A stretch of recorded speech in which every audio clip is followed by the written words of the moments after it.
السلام علیکم جی، کیا حال چال ہیں آپ سب لوگوں کے؟ میں امید کرتی ہوں آپ سب بالکل ٹھیک ہوں گے۔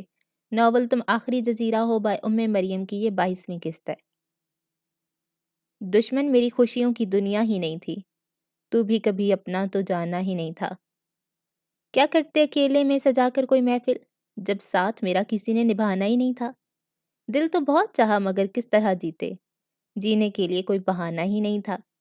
مڑ مڑ کر دیکھتے رہے ہم عمر بھر مگر تم آئے نہیں، تم کو تو آنا ہی نہیں تھا۔ ایک رستہ بچا تھا، وہ بھی لوٹنے کا تھا، جاتا میں کہاں کوئی ٹھکانہ ہی نہیں تھا۔ پرنیا نے دودھ کا گلاس اس کے پاس ٹیبل پہ رکھتے ایک نظر اسے دیکھا۔ وہ بری طرح سے اپنے کام میں مصروف تھا، موٹی موٹی کتابیں کھولے لیکچر تیار کرنے میں کھویا ہوا۔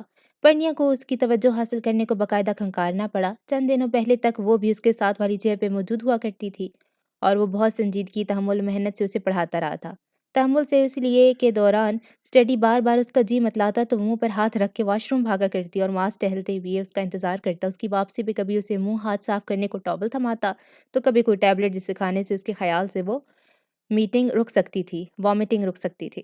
مگر مجال ہے جو یہ الٹیاں رکی ہوں۔ وہ خود بیزار و نڈھال ہو جاتی۔ ایسے میں ماما کی لاڈلی بہو کے بے چارگی اور کمزوری کے خیال سے کبھی جوس کبھی ہونٹ بھینچے اسے دیکھا کرتا۔ کبھی اسے لگتا وہ جان بوجھ کے اسے اتنا ضد کر رہی ہے کہ پڑھائی سے جان چھوٹ جائے۔ جب بھی اس نے اس روز ماما کے جانے کے بعد اسے جتلایا تھا، اس ساری مشقت کا تمہیں کوئی فائدہ حاصل نہیں ہونے والا، پڑھنا تو تمہیں ہے چاہے تم کتنا ہی وقت ان فضول کاموں میں برباد کر لو۔ اور پرنیا نے جواباً کتنی شاکی اور تلخ نظروں سے اسے دیکھا تھا۔ آپ کا مطلب ہے یہ میں جان بوجھ کر رہی ہوں؟ توہین کے احساس نے اس کی آنکھوں میں سرخیاں پھیلا دی تھی اور یہ لال ڈورے اس کی آنکھوں کی دلکشی میں اتنا اضافہ کرتے تھے کہ معاذ کا دل مضبوط سینے کے اندر ڈگمگانے لگتا تھا۔ میں اس بحث میں نہیں الجھنا چاہتا، تم یہ سوال حل کرو، معاذ نے برہمی بھرے انداز میں کہتے اس کے آگے نوٹ بک پھینک دی تھی۔ اس نے اگلی صبح جب کالج جانے کے انتظار میں وہ پرنیا کا منتظر بار بار گھڑی دیکھتا تھا اور وہ واش روم میں گھسی الٹیاں کر کر کے بے حال تھی تو ماما جن نے الگ اس کی کلاس لینی شروع کر دی تھی۔ اچھے ڈاکٹر بنے پھرتے ہو تم معاذ، بچی نچڑ کر رہ گئی ہے ان وہی الٹیوں سے اور تم ایسی کوئی دوا نہ دی جا سکی جو اسے ٹھیک کر دے۔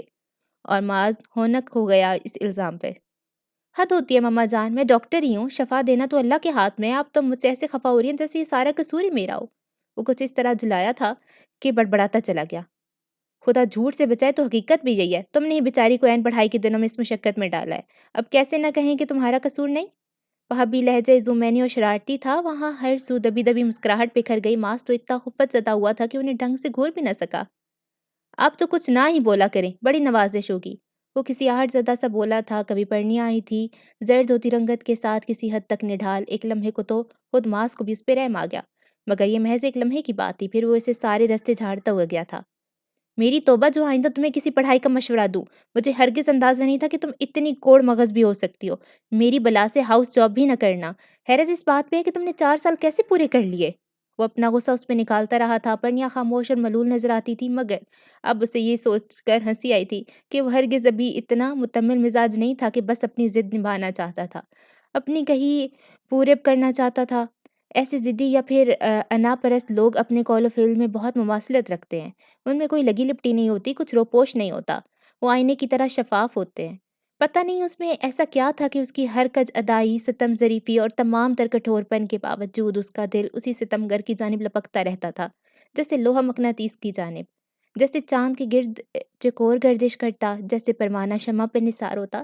شاید نہیں، یقیناً یہ وہی محبت کا اثر تھا جو اسے اس وقت ماس سے ہو گئی تھی جب ہی پہلی بار اس نے اسے دیکھا تھا۔ بولو کیا بات ہے؟ معاذ نے خاصی تاخیر سے کتاب بند کی اور قلم فائل پہ لڑک دیا۔ دودھ کا گلاس اٹھاتے ہوئے اسے سوالیہ نظروں سے دیکھتے ہوئے کہہ رہا تھا۔ پرنیا اس کی آواز پہ ہی چونک کر خیالوں سے باہر نکلی۔ مجھے اپنے گاؤں جانا ہے کچھ دنوں کے لیے، چلی جاؤں؟ معاذ نے اس بات کے جواب میں اسے گھور کر دیکھا۔ آپ میری اتنی فرمانبردار کب سے ہو گئیں کہ کہیں جانے سے قبل میری اجازت کی ضرورت پڑے؟ معاذ نے گلاس پٹک کر سرموری سے کہا تو پرنیا کو اختلاف لاحق ہو گیا۔ معاف کیجیے گا، میرا کوئی کام آپ کی مرضی کے بغیر ہوا بھی نہیں ہے، تاریخ گواہ ہے اس بات کی۔ پرنیا کا لہجہ خود بخود کاٹدار ہو گیا تھا۔ معاذ نے جواباً آنچ دیتی ہوئی نظروں سے اسے دیکھا۔ لیکن مجھ پہ حد تک عزت اور زبردستی اور جبرجستی الزام بھی عائد ہو چکے ہیں۔ پرنیا کی پلکیں بوجھل ہو کر جھک گئیں۔ آپ نے میری بات کا جواب نہیں دیا، چلی جاؤں؟ وہ پھر اصل موضوع کی سمت لوٹی۔ مجھے کیا اعتراض ہو سکتا ہے میم، آپ کے یہاں ہونے سے ہمارا کوئی مفاد وابستہ ہے، نہ یہاں سے جانے سے کسی نقصان کی فکر، چلی جائیے۔ وہ بے نیاز نظر آنے لگا، پرنیا کے دل پہ جیسے کسی نے برما مار دیا تھا۔ کیا واقعی اسے فرق نہیں پڑتا تھا؟ اکیلی کیسی رہو گی وہاں؟ اس کے چہرے پہ تاریک سایہ لرزاں تھے جب معاذ نے اہم سوال کیا تھا۔ وہاں ہمارے قابل بھروسہ ملازمین ہیں جو حویلی اور زمینوں کی دیکھ بھال کرتے ہیں، خواتین ملازمائیں بھی ہیں۔ جب پپا نے اس وقت آپ کو وہاں اکیلے نہیں رہنے دیا تو اب میں کیسے بھروسہ کر لوں؟ معاذ کی پیشانی پہ ناگواری سی پھیلنے لگی، پرنیا ایک دم چپ ہو گئی۔ اس کا مطلب تھا کہ وہ اسے بھیجنا نہیں چاہتا تھا۔ کتنا طویل ہوگا قیام؟ معاذ کو اس شکل پہ جیسے رحم آ گیا تھا جب بھی گہرا سانس بھر کے سوال کیا تھا۔ میں کچھ دن وہاں گزارنا چاہتی تھی، وہ منمنائی۔ کچھ دن نہیں، صرف 2 دن، میرے ساتھ ہی واپس آنا ہوگا۔ پرنیا نے حیرانی کے عالم میں ایک دم سر اونچا کر کے اسے دیکھا، اسے ہرگز بھی توقع نہیں تھی کہ اس سے اس درجہ تعاون کی۔ ریلی آپ میرے ساتھ جائیں گے؟ وہ کچھ اتنی خوشی سے چہکی کہ معاذ بھی حیران رہ گیا۔ میں نے سنا ہے عورت پہ ڈلیوری کا وقت ایسا ہوتا ہے گویا سرحان نے کفن رکھا ہو، زندگی اور موت کا مرحلہ طے کرنا ہوتا ہے۔ بس میں نہیں چاہتا تمہاری کوئی خواہش تش نہ رہ جائے۔ مسکراہٹ دبائے بظاہر وہ سنجیدگی سے کہہ رہا تھا۔ پرنیا کے چہرے پہ پہلے حیرانی، پھر خفت اور سب سے آخری سانس پہ بے تحاشا رنج کا تھا جو مجمد سا ہو کر رہ گیا۔ کچھ دیر وہ ساکن بیٹھی رہی، پھر تیزی سے اٹھ کر جانا چاہا تو معاذ نے نہایت اطمینان سے اس کی کلائی تھام لی اور اس کی چھلکتی آنکھوں پہ نگاہ جما کر مسکرایا تھا۔ کہاں جا رہی ہو؟ کہیں نہیں، اچھا کیا آپ نے اپنی خواہش ظاہر کر دی۔ یہ صرف آپ کی نہیں، میری بھی خواہش ہے، مجھ سے آپ کی جان چھوٹ جائے۔ زبردستی کے تعلق ہمیشہ تکلیف کا باعث ہی ہوا کرتے ہیں۔ جب میں مر جاؤں گی تب لذت سے شادی کر لیجئے گا۔ بات مکمل ہونے سے پہلے وہ ضبط کھو کر رو پڑی تھی۔ لذت سے شادی کے لیے تمہارا مرنا شرط تھوڑی ہے، مسلمان مرد تو ایک وقت میں 4 کے مستحق ہے۔ اس کا لہجہ ہنوز تھا، پرنیا کے بہتے آنسوؤں میں روانی آ گئی۔ کچھ کہے بغیر وہ وہاں سے یوں ہی روئی ہوئی بھاگی گئی۔ محبت ریت جیسی تھی، مگر مجھے یہ غلط فہمی تھی کہ محبت ڈھیر ساری ہے، دونوں ہاتھوں میں بھر کر تمام عمر سنبھالوں گی، کبھی کھونے نہیں دوں گی۔ محبت کھونے کے ہی ڈر سے مٹھیاں بھینچ کر لیں میں نے، مگر جب مٹھیاں کھولیں تو دونوں ہاتھ خالی تھے، کیونکہ محبت ریت جیسی تھی۔ سیاہ جیپ ہوا کے دوش پہ اڑ رہی تھی، گویا راستہ بہت خوبصورت تھا، ہر سو سبزہ ہی سبزہ پھیلا ہوا تھا، سامنے آسمان کی حدوں کو چھوتے برف پوش پہاڑ تھے، سبزے میں کھلے رنگ برنگے پھولوں کی بہتات تھی، چاندی کی طرح چمکتے ہوئے جھرنوں کا رقص سب سے دل کشادہ کش اور متاثر کن تھا۔ اس نے گہرا سا اور تھکا ہوا سانس بھر کے بیرونی نظروں سے نگاہ ہٹا کے تیمور خان کو دیکھا، سیاہ لباس پہ سیاہی شال کندھوں پہ پھیلائے، وہ سامنے لامتناہی رقبے پہ پھیلے ہوئے ان پر ہیبت پہاڑوں کی طرح ہی نظر آتا تھا جو تکبر سے سر اٹھائے کھڑے تھے۔ اس نے اپنی خالی گود کو دیکھا اور دل کی بھراہٹ کچھ اور بڑھ گئی۔ وہ بچی کی ماں تھی، مگر یہ ستم بھی عجیب تھا کہ تیمور خان کی موجودگی میں بچی کو اسے دور کر دیا جاتا۔ تیمور کو اپنی موجودگی میں اپنے علاوہ کسی اور پہ توجہ پسند نہیں تھی، چاہے وہ اس کی اولاد ہی کیوں نہ ہو۔ اس نے محسوس کیا وہ پوری شدتوں سے شکست سے دوچار ہوئی تھی، الف سے لے کر ژ تک بھرپور اور کامل شکست۔ ایک بار پھر تیمور نے اسے نیچے دکھایا تھا اور اسے لے کر خود زرلالے کے گھر جا رہا تھا۔ خیر سگالی کا یہ دورہ پتہ نہیں اب اور کیا رنگ دکھانے والا تھا۔ اس نے دل میں خیر کی دعا مانگتے ہوئے بیگ سے سر ٹکا کر پھر اسے اپنی نگاہ کھڑکی کے شیشے کے پار ڈالی۔ جیپ اونچی نیچی خطرناک بل کھاتی سڑکوں پہ رواں تھی، جس کے ایک طرف گہری اور تاریک گھائیوں کا سلسلہ تھا، جبکہ دوسری جانب سبزہ اور ہریالی پہاڑوں پہ برف کی ذرات دھوپ میں چمکتے نظر آ رہے تھے۔ گاؤں کے پہاڑوں پتھروں پہ بنے گھروں میں زندگی جاگ اٹھی تھی، کچے مکانوں کے صحنوں میں اٹھتا سیاہی مائل دھواں دل افروز لگ رہا تھا۔ اب فضا میں جنگلی پھولوں، سبزے کی مہکار کے ساتھ دیسی گھی کے پراٹھے اور چائے کی مہک کا بھی احساس تھا۔ اس کے دل میں عجیب سا کرب چٹکیاں لینے لگا۔ شاہ ہاؤس میں یہ وقت پورے 24 گھنٹوں میں سب سے حسین ہوا کرتا تھا۔ ڈائننگ ہال کی رونق عروج پہ جا پہنچا کرتی تھی، پیار بھری نوک جھونک، اپنائیت، محبت، یگانگت، احساس ذمہ داری اور ایک دوسرے کا احساس، کیا کچھ نہیں تھا وہاں؟ اور یہ سب کچھ ہمیشہ کے لیے اس کا نصیب ٹھہر سکتا تھا اگر وہ جے سے شادی۔ اس نے ایک دم اپنی سوچوں کو جکڑ لیا۔ اب وہ سوچوں میں بھی اس خیال کو درانے کی اجازت نہیں دیا کرتی تھی۔ صرف وہی نہیں، اب جہاں بھی شادی شدہ تھا اور اس نے اپنی ساری توانائیاں اپنے آشیانے کو بچانے پہ صرف کر ڈالی تھیں، یہ بددیانتی اسے ہرگز زیب نہیں دیتی تھی۔ جس وقت وہ لوگ زرلالے کی حویلی پہنچے، سورج پوری طرح بلند ہو چکا تھا، مگر ہواؤں کی شدت کے باعث موسم کی خنکی ہنوز تھی۔ اس سے خدشے کے برعکس زرلالے نے اس کا استقبال بہت شاندار انداز میں کیا تھا۔ اس کا اخلاق، اس کی محبت زینب کو حیرانی سے نکال کر زرلالے کا گرویدہ کرنے لگی تھی، ورنہ اس بے بنیاد جھگڑے کے بعد اب تک وہ ہمیشہ کے لیے اسے بدگمان اور خائف ہو چکی تھی۔ یہ میرا بیٹا ہے، سانول خان، لالے کو اپنے اس بھانجے سے بہت محبت ہے بھاجائی۔ زرلالے نے اپنے بڑے بیٹے سے اسے ملوایا تھا جو 3 سال کا تھا اور معذور تھا۔ زینب نے بچے کا پیار سے گال سہلایا۔ آپ کی بیٹی بہت حسین ہے، میں نے سنا ہے، جلد دیکھنے آؤں گی، اسے تو رسم کے مطابق انگوٹھی بھی پہناؤں گی، میری امانت کی حفاظت بہت دھیان سے کرنا بھجائی۔ زرلالے نے کسی قدر شوخی سے کہا۔ زینب پہلی بار زور سے چونکی تھی اور کس قدر خائف سے انداز میں زرلالے کو دیکھا۔ میں سمجھی نہیں ادی، کیا مطلب ہے اس بات کا؟ وہ واقعی حواس باختہ ہو گئی تھی، مختلف خدشات اس کے اعصاب کو آئنی زنجیروں کی مانند جکڑنے لگے تھے۔ لالے نے تمہیں کچھ نہیں بتایا بھجائی؟ حیرت ہے، حالانکہ لالے نے تو جس دن تیری بیٹی کی پیدائش ہوئی اسی دن اپنی بیٹی کی نسبت میرے سانول خان سے طے کر دی تھی۔ زرلالے کا لہجہ گو کہ دھیما تھا مگر اس میں نرمی نام کی کوئی نہیں تھی، بلکہ سرد سی کیفیت تھی۔ زینب کو لگا تھا اس کا دماغ یکلخت کام کرنا چھوڑ گیا ہو۔ وہ جلدی سے قریبی کرسی پہ بیٹھ گئی، اسے لگا تھا اس نے تیزاب ڈیل دیا اس پہ، اس کے چہرے پہ ایسی ہی جلن اور روح میں سرایت کر گئی تھی۔ اس کی رنگت بالکل پھیکی پڑ گئی، اس سے کچھ بولنا محال ہوا تھا۔ زرلالے کچھ دیر اسے طنزیہ نگاہوں سے دیکھتی رہی، پھر ایک جھٹکے سے پلٹ کر کمرے سے نکل گئی۔ صرف وہی نہیں، زینب کو لگا تھا اس کی جان بھی اس کے جسم سے نکل گئی ہو۔ ابھی چند دنوں پہلے وہ آنے والے اسی وقت سے خائف تھی، تو اس نے سوچا تک نہیں تھا کہ اسی پہ یہ وقت اتنی جلدی آ جائے گا، اتنی جلدی جبکہ وہ اپنی زندگی کے شاید سب سے کمزور اور بے بسی والے چاروں دور سے گزر رہی تھی۔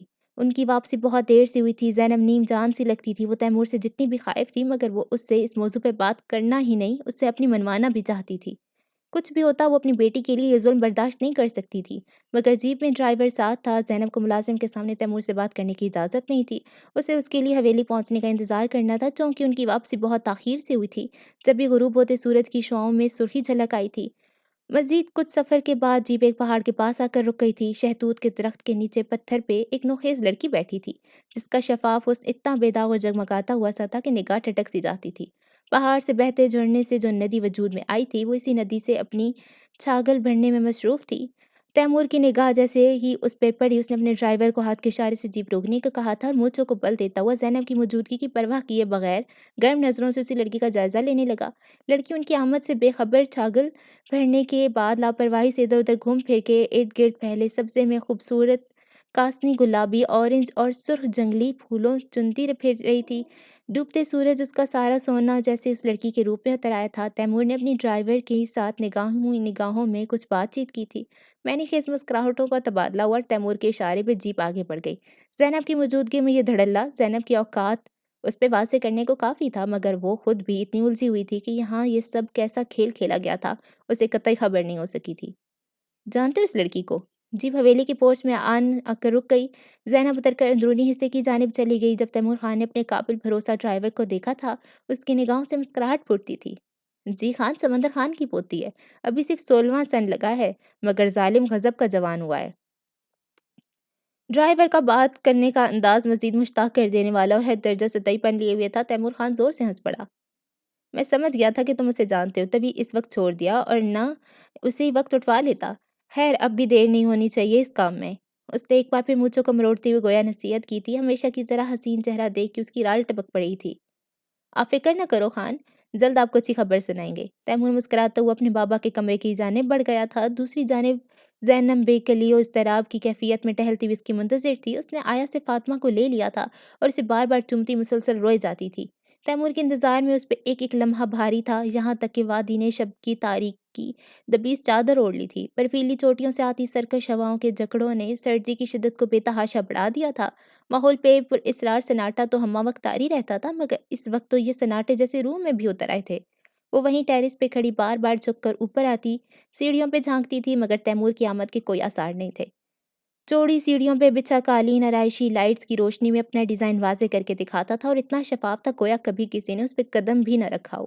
زینب کے اندر عجیب سی وحشت، تنہائی اور اکیلے پن کے خیال کے ساتھ پنجے گاڑنے لگی۔ مان بادل گرجا اور بوندیں گرنے لگیں۔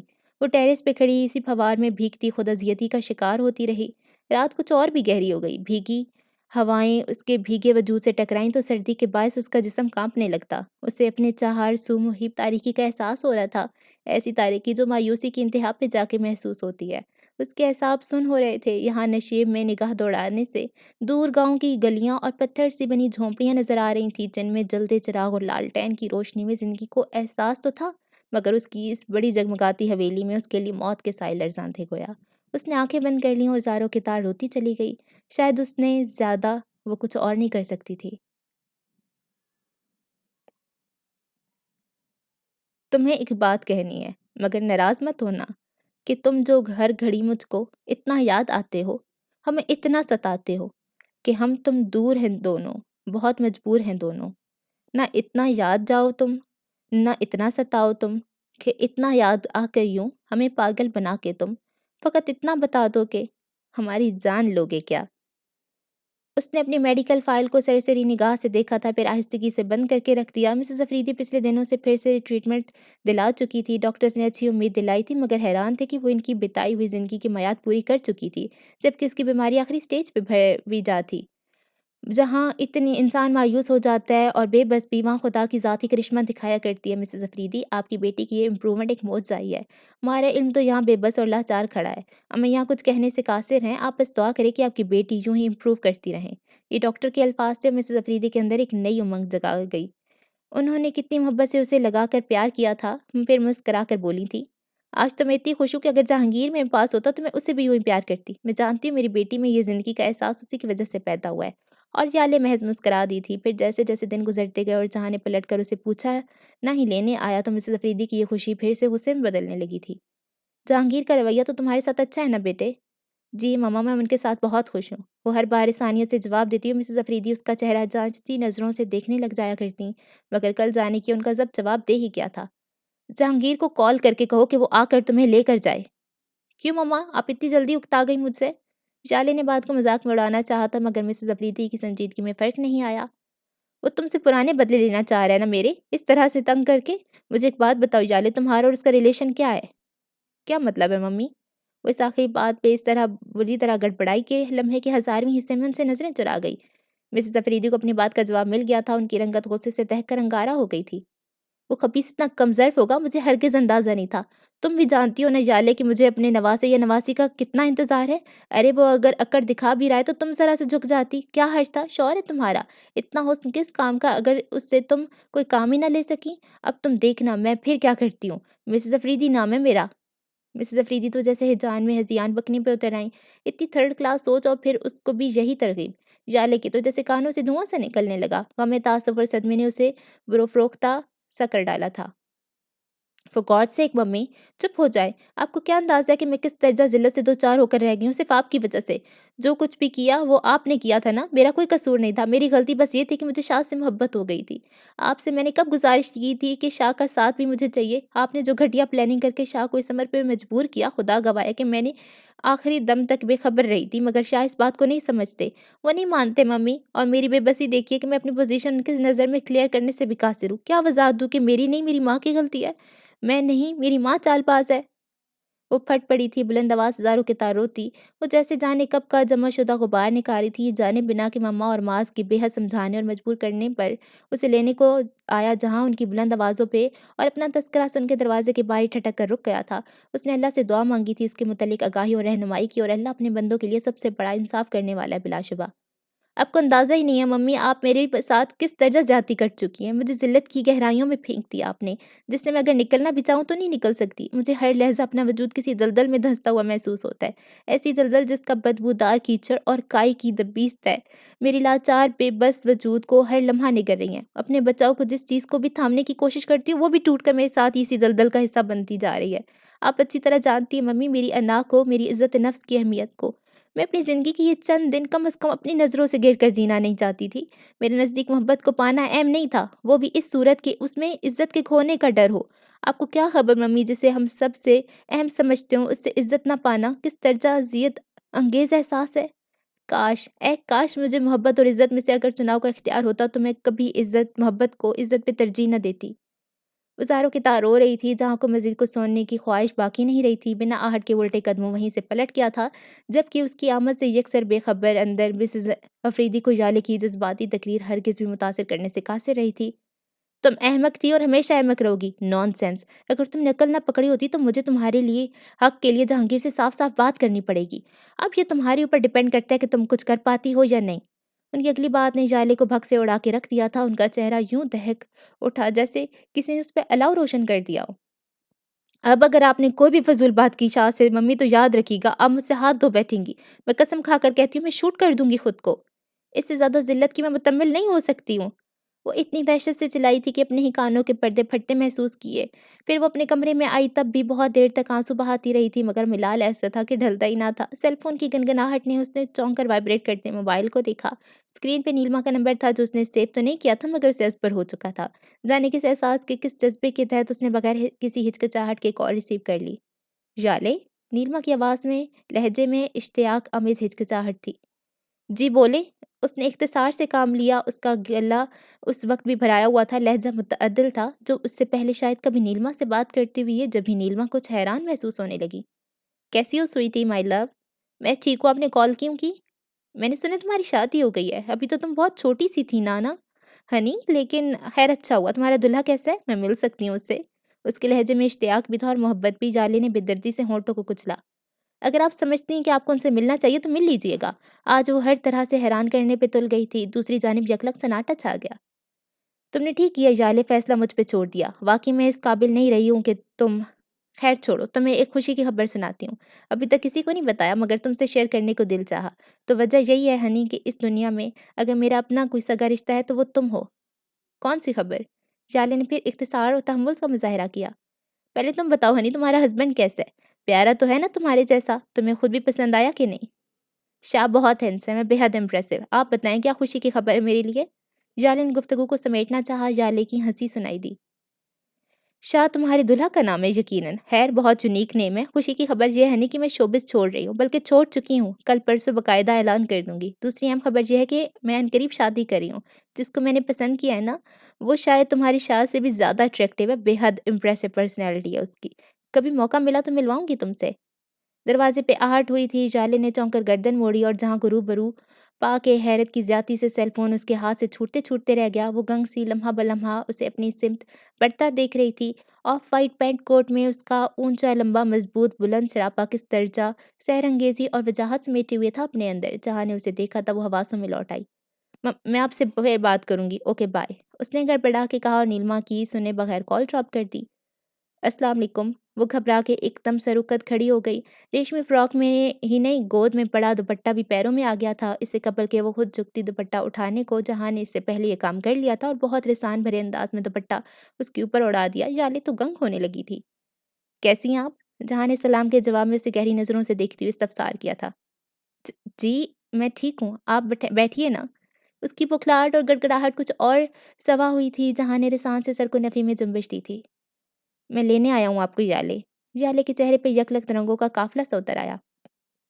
آپ بیٹھیے، میں تیار ہو جاؤں۔ اسے بیٹھنے کا اشارہ کرتی باہر بھاگی، ملازمہ کو چائے کا کہا اور خود تیار ہونے لگی۔ اگلے چند منٹ بعد جب وہ جہاں کے ساتھ گاڑی میں آ کر بیٹھی تو اس کے چہرے پہ خوشی اور طمانینت کا احساس تمتماہٹ بکھیر رہا تھا۔ کتنی فاتح تھی وہ جہاں کی ذات سے۔ بغیر کسی مطالبے کے اس کی معمولی سی توجہ، معمولی سی نوازش سے ہی سرشار ہو جایا کرتی تھی۔ کسی کام سے آئے تھے لاہور؟ ژالے نے گاڑی کی فضا میں چھائی گمبھیر خاموشی کو توڑنے کو سوال کیا تھا۔ خاموشی میں اسرار ہوتے ہیں اور اسی اسراروں سے ہی ڈر لگتا تھا۔ جب ہی گھبرا کے اس خاموشی کی چادر کو چاک کرنا چاہا۔ آپ کو لینے آیا تھا کل؟ کل؟ ژالے حیران ہوئی۔ اب کل کیوں نہیں آئے تھے پھر؟ میں کل ہی آیا تھا مگر واپس چلا گیا۔ آپ کی اپنی والدہ سے شاید لڑائی ہو رہی تھی۔ مجھے حیرت ہوئی آپ کو جھگڑا کرنا بھی آتا ہے۔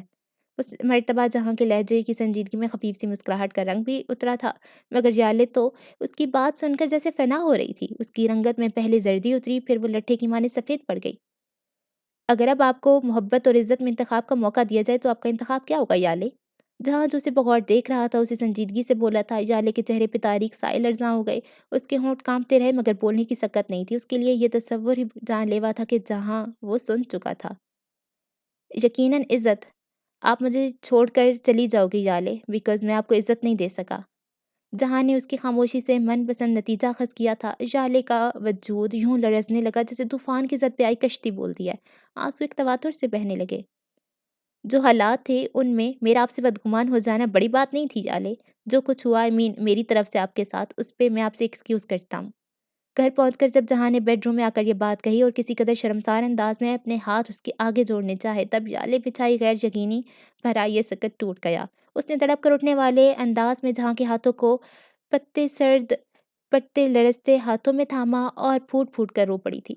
مجھے گنہگار نہ کرے شاہ، ہم بہرحال آپ کے مجرم تھے، میں نہ صحیح ممی صحیح، اور مجرم کی سزا تو یہ بہت معمولی تھی۔ میں آپ سے شکایت نہیں کر سکتی، میں اس قابل تھی ہی کہاں کے، اور چھوڑنے کی جانے کی بات میں تھی۔ آپ کا ملنا ایک معجزہ تھا جو روز-روز رونما نہیں ہوتا۔ وہ اسی کے انہیں ہاتھوں پہ چہرہ ٹکائے روتے ہوئے کہہ رہی تھی۔ اس کا مطلب ہے آپ کو مجھ سے کوئی شکایت نہیں ہے، میرے گلے شکوے بھی تمام ہوئے، تو پھر ہمیں اپنی نئی زندگی کی ابتدا اسی کمرے سے کرنی چاہیے جہاں آپ دلہن بن کر آئی تھیں۔ وہ بھی اتفاق تھا، اب یہ بھی اتفاق ہی ہے مگر دل پذیر۔ جہاں کا موڈ ایک دم سے بدل گیا تھا، نگاہوں کی تپش میں شوق تقاضے تھے، شالے کا دل اس عنایت، اس مہربانی پہ دھڑکنا بھولنے لگا تو چہرے پہ جیسے سارے جسم کا خون سمٹ کر اکٹھا ہو گیا تھا۔ پلکیں یوں جھک گئیں جیسے کسی نے منوں کے حساب سے بوجھ لا دیا ہو۔ حجاب، گریز اور گھبراہٹ کے رنگوں کا اتنا حسین سنگم شاید ہی اس سے قبل جہاں کی نظر سے گزرا ہو۔ وہ اس کے دلکش حسین چہرے میں جیسے گم ہو کر رہ گیا۔ وہ ہمیشہ سے دیانت دار اور انصاف پسند تھا، یالے کی طرف سے دل صاف ہوا تو اس کی جانب پیش رفت میں ہچکچاہٹ محسوس نہیں کی کہ یہی کی نیچر کی خوبی اور انصاف کا تقاضا تھا۔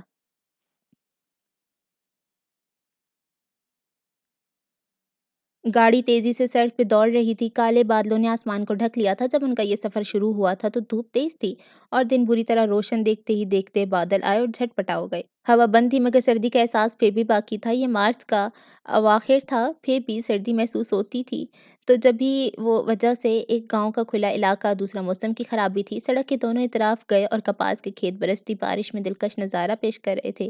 گہرے بادلوں کی وجہ سے تاریکی کا احساس ہوتا تھا۔ پجارو بہت تیزی سے آگے بڑھ جاتی تھی۔ معاذ نے کیسٹ پلیئر آن کر رکھا تھا، اس کی آنکھوں پہ ڈارک گلاسز تھے جو اس کی وجیہہ چہرے کو کچھ اور بھی حسین بنا کے دکھا رہے تھے۔ موسم کی شدت کے باعث اس نے گلاسز آنکھوں سے ہٹا کر بادلوں پہ اٹکا دیے۔ وائٹ کھدر کے سوٹ میں مغرور اور بہت شاندار سا وڈیرا لگ رہا تھا اس لباس میں۔ پتہ نہیں اس پہ ہر لباس اتنا جچتا کیوں تھا، یوں جیسے اسی کے لیے بنا ہو۔ پرنیا نے بھرپور جائزے کے بعد اس کے سراپے سے نگاہ ہٹا لی اور اسے پتہ بھی نہیں چلا وہ پتہ نہیں واقعی غافل تھا یا بے نیازی برت رہا تھا۔ پرنیا نے سرد آہ بھری اور پھر کھڑکی کے باہر دیکھا۔ سڑک کے ایک طرف کھیتوں کا دور تک جاتا سلسلہ تھا، دوسری جانب گھر جو کچے بھی تھے اور پختہ بھی اور نیم پختہ بھی۔ ان مکانوں کے پیچھے کچھ فاصلے پہ نگاہ دوڑانے سے کھلے میدانوں میں کچی جھونپڑیاں بھی نظر آ رہی تھیں جن کے باہر مویشی بندھے ہوئے تھے۔ مان ونڈ اسکرین پہ موٹی بوندیں ٹپا پر گرنے لگیں جو اگلے کچھ لمحوں میں شدید بارش کا روپ دھار گئیں۔ یقیناً بارش اور سردی کے باعث دور اور نزدیک کوئی اور نظر نہیں آ رہا تھا۔ کچی پکی سڑک پہ پانی تیزی سے اکٹھا ہوتا جا رہا تھا۔ ماس کی پریشانی پہ ناگواری کی شکنیں بھی جو پرنیا کو خائف کرنے کو کافی تھیں کہ بھی اچھا خاصا راستہ باقی تھا۔ مان انجن ہولے سے گھرایا اور گاڑی جھٹکا کھا کے رک گئی۔ پرنیا نے گڑبڑا کر ماس کو دیکھا جو سٹارٹ کرنے کی کوشش میں مصروف تھا، اس کی جھنجھلاہٹ بڑھتی جا رہی تھی۔ کیا ہوا؟ گاڑی خراب ہو گئی ہے کیا؟ پرنیا نے قدرے جھجک کے سوال کیا تھا جس کے جواب میں ماس نے محض کھا جانے والی نظروں سے اسے نوازا۔ ویسے گھر یہاں سے زیادہ دور نہیں ہے۔ کیا مطلب؟ اگر تم یہ کہنا چاہتی ہو کہ اس بارش اور کیچڑ میں پیدل چلوں گا تو ایسا سوچنا بھی مت، وہ بھڑک کر کہتا اس پہ چڑھ دوڑا تھا۔ پرنیا جذبز ہو کر رہ گئی۔ تو پھر آپ باہر نکل کر دیکھیں نا، شاید معمولی خرابی اور محترمہ مجھے اس کی الف بے سے بھی آگاہی نہیں ہے، سمجھیں آپ بہتر ہوگا کہ یہیں رات بسر کر لیں، اس نے قہر بھرے انداز میں کہتے سیٹ کو آرام دہ حالت میں کیا اور نیم دراسا ہونے کے بعد کرتی کی جیب سے سگریٹ کیس اور لائٹر شعلہ نکالا دکھایا۔ گاڑی کی فضا میں تمباکو کی مہک اور دھوئیں کا غبار پھیلنے لگا۔ پرنیا کچھ حیران سی اسے دیکھتی تب لب بھینچ گئی تھی۔ سرما کی یہ طوفانی رات، کالی لمبی سڑک اور دور تک خاموشی تھی، اس پہ کنمن برستی بارش اور درختوں کے سائے گاڑی کی ہیڈ لائٹس کی روشنی میں سڑک پہ خوفناک انداز میں بڑے نظر آتے تھے۔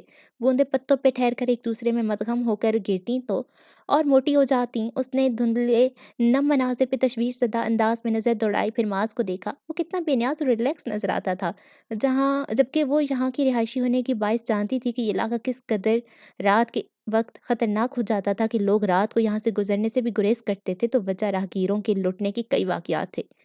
ڈاکو زیور نقدی چھیننے کے علاوہ مار پیٹ بھی کرتے تھے۔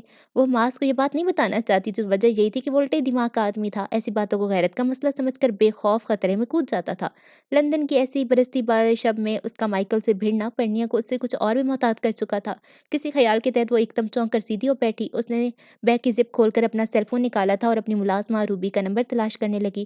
ابھی کل ہی اس نے روبی کو کال کر کے اپنی آمد کی اطلاع دی تھی۔ اس کی عادت تھی وہ غیر ضروری نمبرز بھی ڈیلیٹ نہیں کیا کرتی تھی اور یہ عادت کئی بار اس کے کڑے وقت میں فائدہ پہنچا چکی تھی۔ روبی کا نمبر تو مل گیا تھا مگر اس کے سیل میں کریڈٹ ختم تھا۔ اس نے جھنجھلا کر سیل پٹکا تو ماز نے دھواں بکھیرتے ہوئے سے دیکھا۔ اپنا سیل دے ماز، مجھے کال کرنی ہے۔ اس کو کوئی کہنا پڑا۔ ماز قدرے چونکا۔ مما سے میں شکایت کرنا چاہتی ہو، وہ اسے گھورتے ہوئے بولا تو پرنیا نے اپنا سر پیٹ لیا۔ ایسا ارادہ نہیں ہے میرا، سیل دیں گے؟ وہ چڑی تھی۔ ماز نے جیب سے سیل فون نکال کے اس کی جانب بڑھایا، پھر کسی قدر میں نے خیزیت سے بولا تو طے ہوا ضرورت ایجاد کی ماں ہے، کاش کبھی آپ مجھے بھی مجھ سے اس طرح مانگے۔ ہاں، ہمارے حسن نصیب کہاں؟ معاذ کی بڑی بڑی آنکھوں میں شرارت بھرا تبسم رقصاں تھا۔ پرنیا تو گویا خفت سے سرخ پڑ گئی، دل دھک سے رہ گیا، اس کی پلکیں کانپیں اور لرز کر آرزو پہ سائے فگن ہو گئیں۔ اس نے ایک جھٹکے سے اپنا رخ پھیر لیا، دل ہنوز تھک تھک کر رہا تھا، اسے خود کو سنبھالنے میں کسی قدر دشواری محسوس ہو رہی تھی۔ لو، کس کو کال کرنی تھی آپ نے؟ معاذ نے پہلے اس کی کندھوں کو انگلیوں سے بچایا، پھر خود پہ اس کی سمت قدرے جھک آیا تھا۔ پرنیا نے لرزتی انگلیوں سے اپنے سیل سے روبی کا نمبر معاذ کے موبائل پہ ڈائل کیا تھا۔ دوسری سمت بیلز آنے لگی۔ دل تو چاہ رہے یہ بارش برستی رہے، گاڑی خراب رہے اور تم یوں ہی میرے نزدیک رہو اور عمر بیت جائے۔ وہ آنکھیں بند کیے شرارت بھرے انداز میں کہہ رہا تھا۔ پرنیا نے ایک نظر اسے دیکھا، دوسری جانب روبی نے کال ریسیو کر لی۔ ہاں روبی، میں ہوں پرنیا۔ پرنیا بی بی، آپ ابھی تک نہیں پہنچی؟ میں پریشان ہو رہی ہوں کب کی۔ روبی نے اس کی آواز پہچان کر فراٹے سے بولنے لگی۔ گاڑی خراب ہوگی ہماری، تم ڈرائیور کو گاڑی دے کر بھیجو ذرا جلدی۔ پرنیا نے جگہ بتا کر کال ڈراپ کی تو معاذ نے خفگی سے اسے دیکھا۔ معاذ اور حقیقت میں فرق ہوتا ہے بیگم صاحبہ، فی فکر رہے، میرا آپ سے رومانس کا ہرگز موڈ نہیں تھا، وہ نخوت سے کہہ رہا تھا۔ پرنیا نے کچھ کہے بغیر سیل ڈیش بورڈ پہ ڈال کر ونڈ اسکرین کے پار برستی بوندوں سے آگے بہت دور تک نگاہ کی۔ سڑک کنارے دور یہ درخت کی کتاروں بہت دور تک جاتی تھی۔ سڑک سے نیچے کھیتوں میں بارش کا پانی تیزی سے بہہ کر جا رہا تھا۔ یہاں سے بہت دور چاند کی روشنی میں گاؤں کے آثار بھی نظر آتے تھے۔ سامنے کی پگڈنڈی باغات تک جاتی تھی، جہاں پرنیا کے کئی بار اپنے ہاتھوں سے کینو اور امرود توڑ کر کھائے تھے۔ پھر وہ اونچی شاندار حویلی تھی جہاں اس کے ددا کی بے شمار یادیں وابستہ تھیں، یہی یادیں جو اسے بھرے پرے شاہ ہاؤس نکال کر یہاں لے آئی تھیں، اور ددا اس کے دل سینے کی گہرائیوں میں ڈوب کر ابھرا۔ اسی پگڈ نڈی کے دائیں ہاتھ دوسری پگڈ نڈی تھی جو قبرستانوں میں لے جاتی تھی، وہیں وہ محو خواب تھے۔ پرنیا کا دل دکھ سے بھرتا چلا گیا، اسے خبر بھی نہ ہو سکی کب اس دکھ نے آنکھوں میں دھندلاہٹ بھری اور وہ آنسوؤں کی صورت پلکوں سے ٹوٹ کر بکھرنے لگے۔ کسی کو ناپسند کرنے کی صرف ایک وجہ بدگمانی نہیں ہو سکتی۔ مجھے لگتا ہے تم مجھے کبھی ایکسپیکٹ کر ہی نہیں سکتی۔ اس کی وجہ بتانا پڑے گی تمہیں۔ اس کے آنسوؤں کو اپنی پور پہ لے کر چٹکتا ہوا معاذ زہرخند سے بولا تو پرنیا ہوش میں آتی ہوئی سراسیمہ سی ہو گئی، یعنی بدگمانی کی بھی کوئی حد نہیں تھی۔ معاذ کا چہرہ توہین کے احساس سے سرخ ہو چکا تھا۔ کیسی باتیں کرے آپ؟ وہ سب کے باوجود چیخ پڑی تھی۔ معاذ نے ناگواری سے اسے دیکھا۔ چیخنے سے سچائی نہیں چھپتی ہے پرنیا صاحبہ، مجھے اپنی بات کا جواب ہر صورت چاہیے۔ میں تھک گیا ہوں تمہاری جانب سفر اختیار کرتے ہوئے، اب اور نہیں، تم میرے جذبات سے اور نہیں کھیل سکتی۔ اس کا لہجہ سرد اور پھنکار زدہ تھا۔ پرنیا کو اپنی ریڑھ کی ہڈی میں سرد لہر دوڑتی محسوس ہونے لگی۔ معاذ، آپ غلط فہمی کا شکار ہو رہے ہیں، مجھے ددا یاد۔ یہ بہانہ کس قدر بھودا ہے، اس کا شاید تمہیں خود بھی اندازہ نہیں ہے۔ وہ اس کی پوری بات سنے بغیر گھرایا تو پرنیا کا رنگ سفید پڑنے لگا تھا۔ اسے واقعی سمجھ نہیں آ سکی کہ اس بدگمان شخص کو اپنی بات کا یقین کیوں کر دلائے۔ تب بھی دور سے کسی گاڑی کی ہیڈ لائٹ چمکتی نظر آنے لگیں، یہ یقیناً روبی کا بھیجا ہوا ڈرائیور تھا۔ گاڑی آ گئی ہے، میں آپ سے گھر چل کر بات کرتی ہوں۔ پرنیا نے رسانیت بھرے انداز میں فی الحال گفتگو کو سمیٹنا چاہا، مگر معاذ کا تنفر نہیں تھا۔ تم جاؤ، مجھے کہیں نہیں جانا تمہارے ساتھ۔ پرنیا نے ٹھٹک کر اس کی شکل دیکھی اور بے حد مضطرب ہو کر رہ گئی۔ کیا مطلب، کہاں جائیں گے آپ؟ اتنی رات اوپر سے گاڑی بھی خراب ہے، اس نے پریشانی کے عالم میں کہا تھا۔ معاذ کے چہرے پہ تمسخر پھیل گیا۔ تم میری فکر میں ہلکان ہونے کی ضرورت نہیں ہے، جاؤ تم۔ اس کا لہجہ بے حد حقارت آمیز تھا۔ پرنیا جھلس کر رہ گئی، مگر وہ اس قسم کی صورتحال میں ہمیشہ کی طرح جذباتی نہیں ہوئی تھی اور بہت ضبط سے ساری تلخیاں اندر اتار لی۔ پلیز معاذ، اگر میری کوئی بات بری لگی ہے تو آپ اسے ایکسکیوز کر لیتی ہوں۔ بغیر کسی انا کی ہچکچاہٹ کے اس کے آگے اس نے دونوں ہاتھ جوڑ دیے تھے۔ معاذ کچھ دیر سلگتی نظروں سے اسے دیکھتا رہا، پھر سرد آواز میں بولا تھا، اس کی ضرورت نہیں ہے، مجھے منافقت سے شدید نفرت ہے۔ پرنیا نے ہونٹ بھینچ لیے تھے، گاڑی سامنے کچھ فاصلے پہ آ کر رک گئی تھی۔ اب دروازہ کھول کر ڈرائیور، جو درمیانی عمر کا مگر مضبوط جسم کا مالک تھا، سر پہ صافہ باندھے باہر نکل آیا اور پرنیا کی جانب کھڑکی پہ جھک کر بارش میں بھیگتا ہوا پرجوش انداز میں سلام کرنے لگا۔ سلام بی بی صاحبہ۔ سلام صاحب، گاڑی تیار ہے، آپ تشریف لاؤ۔ وہاں حویلی میں تو جی آپ کی آمد کا سن کر سبھی عید کے چن کی طرح آپ کا انتظار کر رہے ہیں، وہ آجانا انداز میں کہہ رہا تھا۔ پرنیا نے اپنی مخصوص نرمی سے اس کے سلام کا جواب دیا تھا، پھر ملتجی نظروں سے معاذ کو دیکھا۔ معاذ چلیے نا پلیز۔ اس کے لہجے میں عاجزی تھی، بے بسی تھی۔ معاذ یوں ہی بھیجے ہوئے ہونٹوں کے ساتھ اتر کر دوسری گاڑی میں جا بیٹھا۔ پرنیا نے بے اختیار اطمینان کا سانس لیا۔ ڈرائیور شبیر سے کہہ رہا تھا کہ اس نے سامان ڈگی سے نکلوا کر اس کی گاڑی میں رکھوایا تھا۔ باقی کا راستہ ان کے بیچ خاموشی چھائی رہی۔ پرنیا ڈرائیور کی باتوں کا بھی مختصر جواب دیتی رہی۔ اسے معاذ کی طرف سے پریشانی تھی، وہ بار بار فکرمندانہ نظروں سے اسے دیکھتی تھی۔ معاذ اس کے ہمراہ اسی کمرے میں آ گیا جو شادی سے پہلے تک پرنیا کا بیڈ روم تھا۔ اتنے سارے ملازم کل سے اسے ملنے کے شائق تھے، مگر وہ ڈھنگ سے ان کا سلام کا جواب بھی نہیں دے سکی تھی، تو وجہ معاذ کا بگڑا ہوا موڈ ہی تھا۔ آپ چینج کر لیں، میں کپڑے نکالتی ہوں آپ کے۔ پرنیا نے دانستہ اسے مخاطب کیا تھا، معاذ نے جواب دینے کی بجائے اس کی کلائی سختی سے جکڑ لی۔ تم نے کہا تھا تم میری بات کا جواب دوگی، مجھے بیکار باتوں میں مت الجھاؤ۔ وہ چیخ پڑا تھا، اس کی آنکھیں لہو رنگ ہو رہی تھیں۔ پرنیا نے بے حد خاموش نظروں سے اسے دیکھا تھا اور پہلی بار اس کی نظروں سے خائف ہو کر نظر چرائی نہ چھڑائی، بلکہ اس کی آنکھوں میں دیکھتی رہی، پھر بے حد ٹھوس اور سنجیدہ آواز میں بولی، آپ کو شک ہے نا کہ میں نے کس سے محبت کی تھی؟ تو یہ سچ ہے، میں نے محبت صرف کی نہیں تھی، اب بھی کرتی ہوں، اس لیے کیونکہ وہ میری زندگی میں آنے والا پہلا مرد تھا، جو مجھے اچھا لگا تھا، یا شاید وہ تھا اسی قابل کہ اسے چاہا جاتا۔ معاذ کی اس کے ہاتھ پہ گرفت بہت ڈھیلی پڑی، پھر اس کے ہاتھ سے پرنیا کا ہاتھ چھوٹ گیا، وہ ساکن سے اسے دیکھے گیا تھا۔ مجھے پتا چلا تھا وہ مجھے پسند نہیں کرتا، پھر بھی اسے چاہنے سے خود کو باز نہ رکھ سکی، دلوں کے معاملات اتنے ہی بے اختیار ہوا کرتے ہیں۔ اس نے مجھے قدم قدم پہ ذلت کے احساس سے ہمکنار کیا، مگر میں پھر بھی اسی کی چاہت میں مبتلا رہی، پتہ ہے کیوں؟ وہ میرے لیے صرف ددا کا نہیں، میرے رب کا بھی منتخب کردہ ساتھی تھا۔ یہی دو ہستیاں تھیں جن پہ مجھے ہر طرح سے بھروسہ تھا اور ان کی محبت پہ کسی قسم کا شک نہیں تھا، جبھی میں نے اس فیصلے کو دل کی پوری آمادگی کے ساتھ قبول کر لیا تھا، اور وہ شخص معاذ حسن ہے، میرے لیے سب کچھ ہے میرا۔ اپنی بات مکمل کر کے اس نے معاذ کو دیکھا تو اس کے چہرے پہ ہی نہیں، آنکھوں میں بھی تنفر سے بھری مسکان بکھری ہوئی تھی۔ بہت خوب، تم مجھے احمق سمجھتی ہے پرنیا؟ تم مجھے یہ فرضی کہانی سناؤ گی اور میں یقین کر لوں گا؟ وہ بے حد تلخی سے بولا تو پرنیا کا رنگ یکدم پھیکا پڑ گیا۔ یہ تو وہی بات ہوئی تھی کہ اس نے انا کو نیلام بھی کیا تھا اور حاصل و وصول بھی کچھ نہیں تھا۔ معاذ اس کی بات کا یقین کرے، یہ تو شاید قیامت تک بھی نہیں ہو سکتا تھا۔ اسے عجیب سا تعصب اور ملال نے گھیر لیا۔ دماغ آپ کا نہیں میرا خراب ہے کہ میں نے آپ کو سچ بتا کر خود کو مزید ہلکا کیا۔ اس سے زیادہ میں کچھ اور کرنے سے قاصر ہوں۔ آپ کا جو دل چاہے سوچتے رہیں۔ غم، غصے اور سب کی کے احساس نے گویا اسے شدید ہجان میں مبتلا کر دیا تھا، جب یہ کڑواہٹ زدہ لہجے میں کہہ کر ایک جھٹکے سے باہر نکل گئی۔ معاذ نے شدید طیش کے عالم میں میز کو ٹھوکر رسید کی تھی۔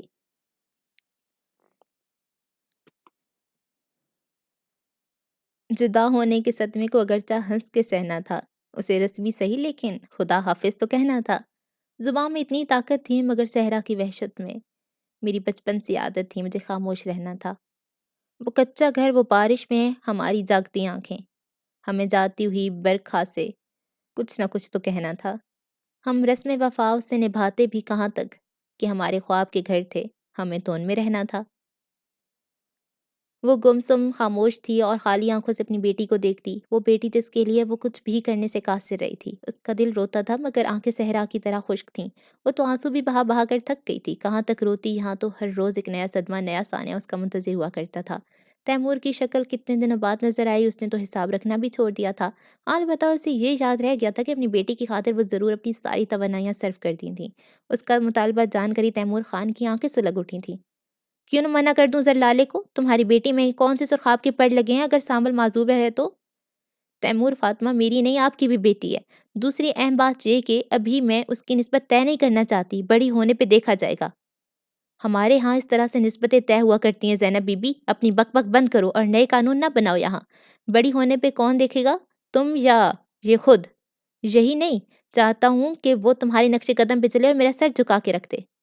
کیا مطلب ہے آپ کا؟ زینب کو اس آخری بات پہ صحیح معنوں میں آگ لگ گئی تھی۔ مطلب مجھ سے پوچھ کر اپنی معصومیت ظاہر کرنا چاہتی ہو یا پھر اپنے عیبوں پہ پردہ ڈالنا مقصود ہے تمہیں؟ کیا مجھے پتا نہیں کہ تم کون سے کرتوت کھول کر مجھ تک پہنچی ہو، جہاں منگیتر تھا نا تمہارا؟ تم نے محض اس وسیع جائیداد کی لالچ میں سے ٹھوکر ماری اور اپنے والدین کی سر جھکا کر اپنی بات منوا لی۔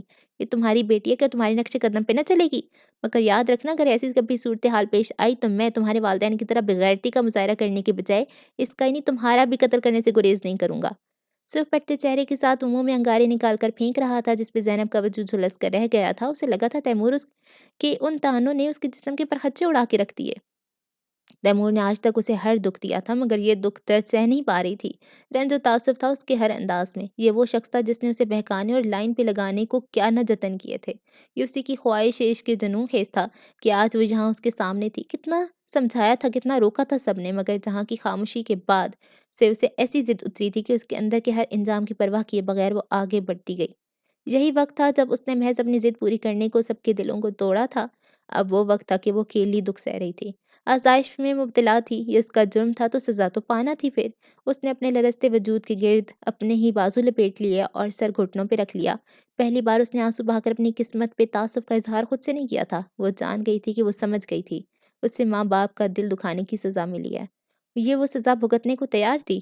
اب اسے اس اذیت سے خلاصی، اس آزمائش سے سرخروئی کی دعا کرنی تھی تو وہ کسی اور سے نہیں، اپنے رب سے کرنی تھی بس۔ کل تیرے شہر کا ایک شخص ملا جو مجھ سے باتوں باتوں میں تیرا ذکر بھی ظالم نے کیا۔ نام کیا آیا تیرا اس کے لبوں پہ جانا، جس طرح روح کسی جسم سے کھینچ کر آئے، یوں لگا موت کے سائے میرے سر پہ آئے۔ پھر تیرے پیار کی پازیب اچانک چھنکی، پھر میرا وہم دلاسوں کی حدوں سے نکلا، پھر میری آنکھ میں ساون کے کٹورے چھلکے، پھر میری جان پہ قیامت کی گھڑیاں ٹھہری، پھر میرے دل نے عجب مانگی دعا مالک سے، آج کے بعد تیرا ذکر کرے نہ کوئی، آج کے بعد تیرا کوئی شناسہ نہ ملے۔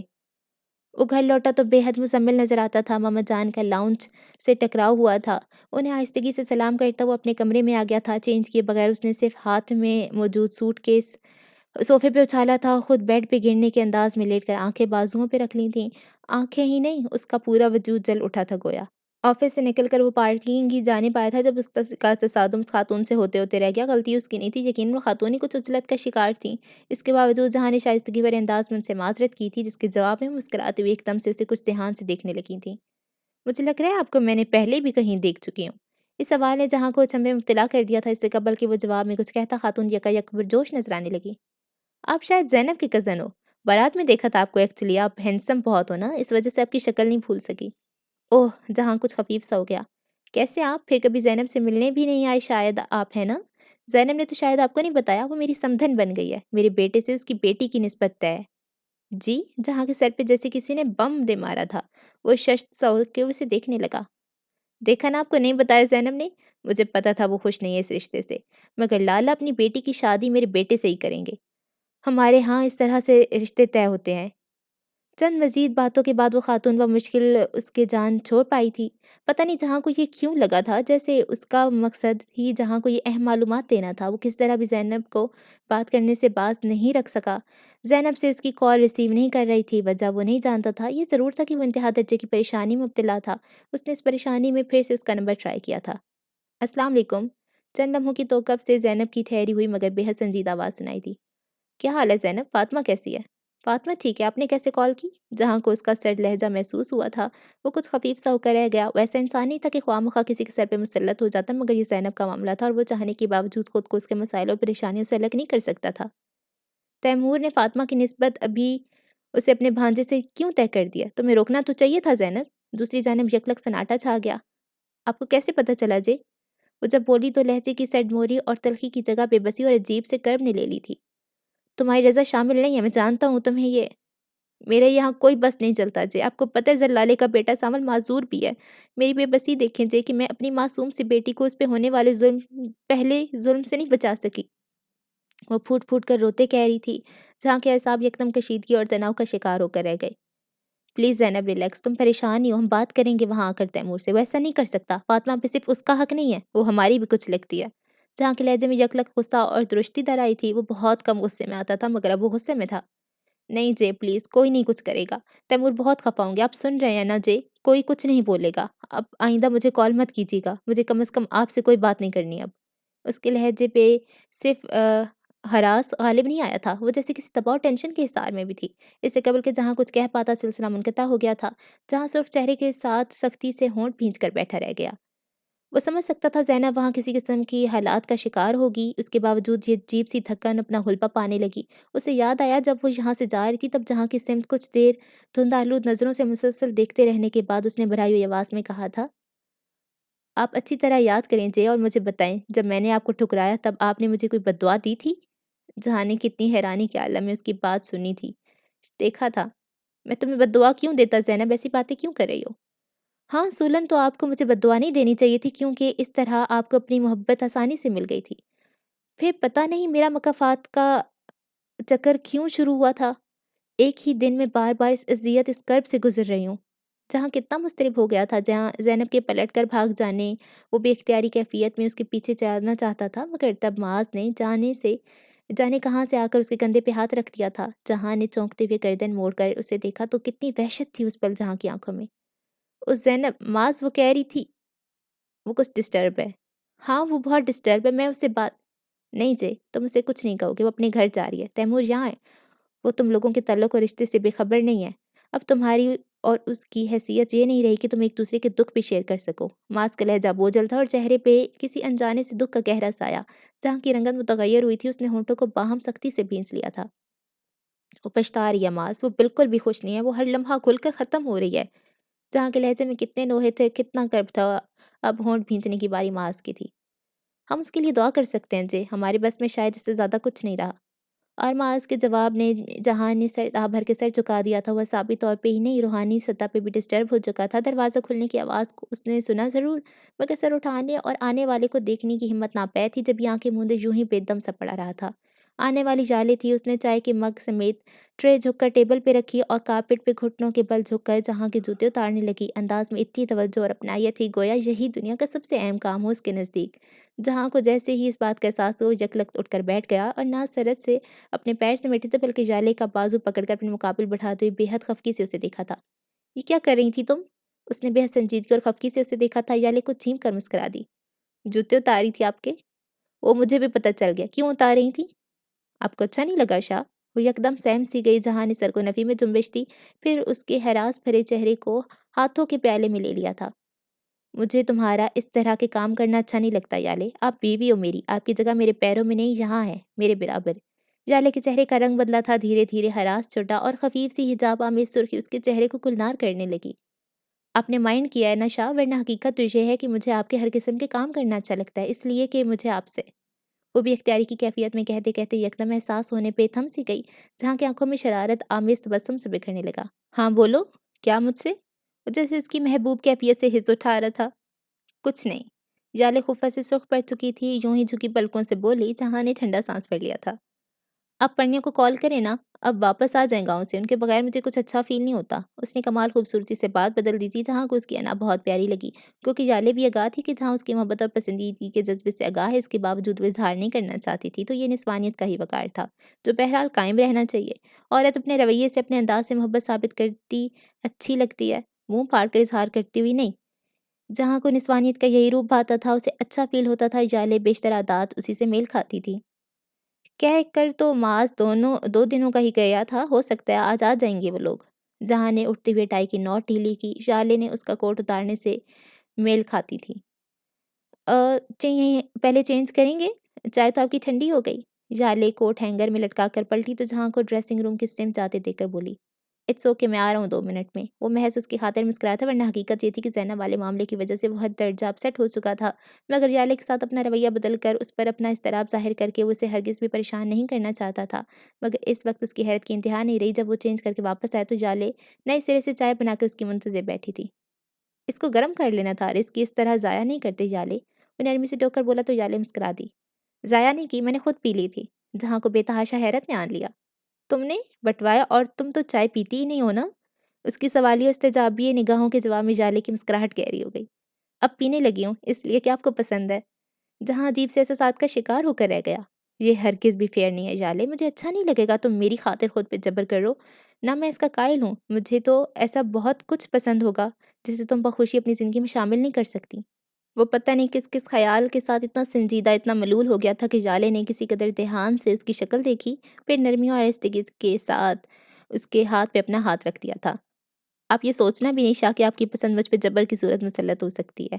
ہر وہ کام جو آپ کے لیے اہم یا خاص ہو، وہ میرے لیے عین سعادت ہوگا۔ میں دعویٰ نہیں کرنا چاہتی، بس آپ کو یقین دلانا چاہوں گی شاہ کہ میرے لیے آپ بہت اہم خاص ہیں۔ اب یہ بتائیں آپ پریشان کیوں ہیں؟ جہاں کے صاحب کو جھٹکا لگا تھا، اس نے تحیر اور غیر یقینی کی کیفیت میں مبتلا ہو کر یالے کو دیکھا، ایسی نگاہ جس میں عجب سا گریز تھا۔ تمہیں کس نے کہا کہ میں سمجھ سکتی ہوں آپ کی آنکھوں، آپ کے چہرے کی کیفیت اور زبردستی کی مسکراہٹ سے۔ اس نے ٹھنڈا سانس بھرا، پھر اسے دیکھ کر بولی تھی، میں جانتی ہوں شاہ، آپ میں اور معاذ بھائی میں بہت دوستی اور انڈرسٹینڈنگ ہے۔ مجھے اکثر معاذ بھائی پہ رشک آتا ہے، آئی وش آپ کے اتنا نزدیک ہو سکوں جو جتنا کہ وہ ہیں۔ اس کی بات کو جہاں نے دانستہ ہنسی میں اڑایا۔ اس میں شک نہیں تھا کہ میں ان چند دنوں میں یالے اپنی فطرت کے رکھ رکھاؤ اور صاف کی خوبیوں کی بدولت بہت تیزی سے اس کے نزدیک آئی تھی، مگر بہرحال وہ اسے زینب کے حوالے سے کوئی بات بتانے پہ آمادہ نہیں تھا۔ زینب کے لیے جو بھی فیلنگز تھی، وہ اس کے دل کا وہ راز تھی جنہیں وہ کبھی یالے پہ آشکار کرنے کا مطمئن ہی نہیں تھا، حالانکہ نہیں جانتا تھا یالے اس راز سے کتنے غیر محسوس انداز میں کب کی واقف ہو چکی ہے۔ آگ کے شہر میں تنکی کی حقیقت کیا تھی؟ دشت پر پھول کا سایہ تھا، محبت کیا تھی؟ زخم تھے، درد تھا، تنہائی تھی، ویرانی تھی، کیا بتاؤں کہ تیرے عشق میں راحت کیا تھی؟ وہ ساکن بیٹھی تھی، بالکل پتھرائی ہوئی سی، اس کی آنکھوں سے بے آواز آنسو بہتے تھے، باہر برسنے والی بارش کی طرح بے آواز۔ کچھ طوفان کس طرح خاموشی سے آتے ہیں اور سب کچھ برباد کر کے چلے جاتے ہیں۔ اسے لگتا تھا ہر بار لگتا یہ اس کے زخم خوردہ محبت کے بدن پہ آخری ثانیہ، مگر اگلے روز ایک نئی اذیت، ایک نئی آزمائش آن کھڑی ہوتی تھی۔ زرلالے کی وہ نند جو تیمور کی منگ تھی، ابھی تک اس کے نام پہ بیٹھی تھی، مگر اب اس کے بھاگ جاگ اٹھے تھے۔ تیمور خان سے اس کی شادی کرائی جا رہی تھی تو وجہ تیمور کی بیٹی کا اس خاندان میں رشتہ طے ہونا تھا۔ پٹا سٹا کا رشتہ، تیمور کو اگر اپنی بٹی دینی تھی تو ان کی بیٹی کو لازمی بیاہ کر لانا تھا۔ شاید یہ سارا چکر چلایا ہی اس لیے گیا تھا۔ یہاں اعتراض تھا بھی کس کو؟ تیمور تو اس کی بے چینی اور وحشت کو دیکھ کر اسے مزید چرگے لگانے پہ اتر آیا تھا۔ تم اگر یہ سوچتی ہو زینب بیگم کہ میں تم پہ اکتفا کروں اور ایک کے بعد دوسری بیٹی کا باپ بنتا رہوں تو یہ تمہاری بھول ہوگی۔ پتہ نہیں کون سا منتر پڑھ کر پھونکا تھا تم نے مجھ پہ کہ مجھے پاگل کر ڈالا۔ اس قسم کے اثرات عمر بھر قائم نہیں رہا کرتے۔ میں اپنے خاندان اور برادری سے بغاوت تمہاری وجہ سے مول نہیں لے سکتا، مجھے یہ شادی کرنی ہوگی۔ دوسری شادی کے بعد میری حیثیت کیا ہوگی تیمور؟ اس کے خدشات زبان پہ آ گئے۔ یہ وہ زینب تھی جو اپنی زندگی میں اپنی ذات کی معمولی سی ترجیحات کو اگنور کرنے پہ ایک طوفان اٹھا دیا کرتی تھی۔ اب تیمور خان کے دباؤ نے اس کی شخصیت کو اس انداز میں مسخ کیا تھا کہ وہ اسے اس مقام پہ اپنے حقوق کی جنگ لڑنے کی بجائے اس کے آگے سوالی بنی کھڑی تھی، بلکہ نہیں، وہ اس سے پہلے بھی سوالی بنی تھی، مگر تب سوال زبان پہ نہیں لا سکی اور جواب نقصان اٹھا لیا تھا۔ کون جانتا تھا یہ سودا کتنے گھاٹے کا تھا؟ انا تو پھر بھی نہیں بچی، سوال آخر کرنے پڑے تھے۔ وہاں نہ صحیح، یہاں صحیح۔ تمہیں سر پہ تو بٹھانے سے رہا، میں عورتوں کو سر پہ رکھنے کا قائل ہوں بھی نہیں، سمجھی تم؟ وہ آنکھیں نکال کر غیر مبہم جواب دیتا چلا گیا تھا۔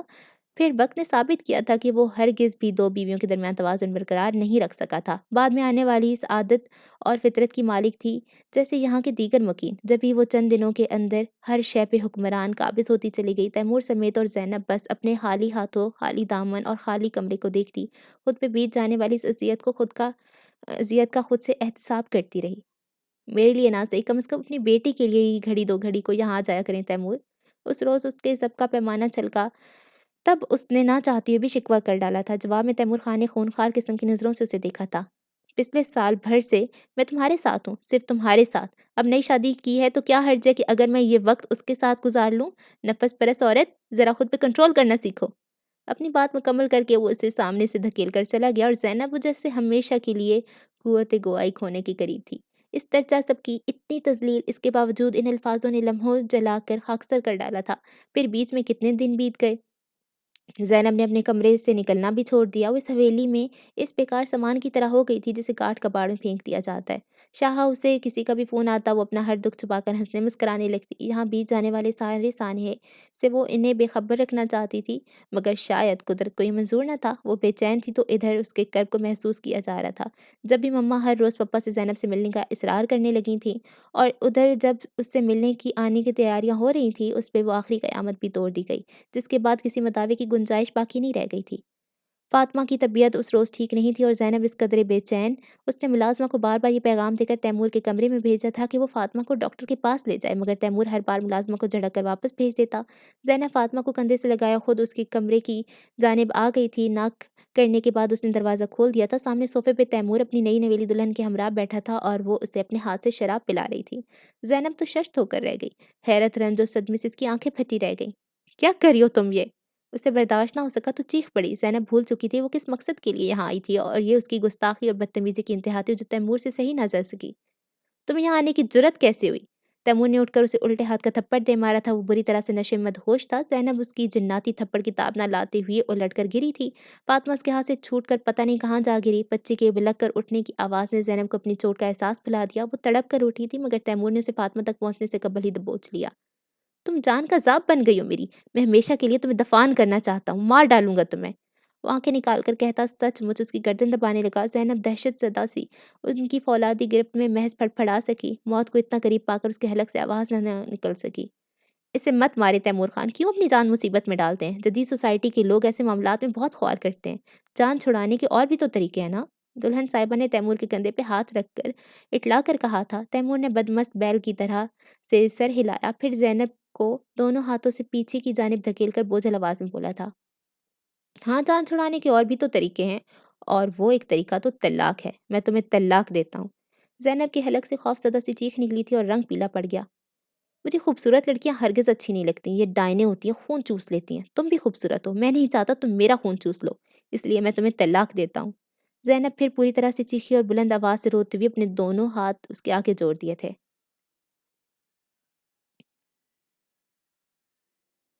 ماحول پر ہول سناٹا تھا، بچی کے بلک بلک کے رونے کے باوجود پر ہول سناٹا زینب کا خوف اور دہشت سکتے اور غیر یقینی میں ڈھل گئی تھی۔